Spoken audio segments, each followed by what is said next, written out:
Tired of logging out from your main account every time you want to play on your second account in eFootball? Today I am going to show you the easiest and lag-free way to clone eFootball on any Android device. Forget those buggy app cloning apps that crash every 5 minutes. We are using a new way to clone the app today. Let's get into it. First, go to your Play Store and search for Island app and install it. Once installed, open it.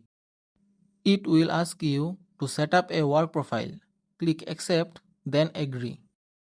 Your phone might take a few seconds to create this separate profile. Basically, you are creating a phone inside your phone.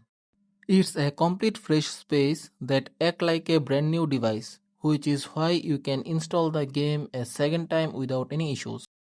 Now click on next. Now go back to your home screen and open your app drawer. You will notice your apps are now split into two categories, personal and work. Tap on the work tab. From here, open the Play Store, the one with the small briefcase icon, and sign in with your Google account. Once you are logged in, search for eFootball and install it here in the Iceland app. Once installed, you will now see a second eFootball icon with a little blue briefcase. Now you can log into separate account at the same time. And the fun part, you can also open both versions of eFootball at the same time. And that's it. You can now comfortably play multiple eFootball accounts on one phone without any hassle.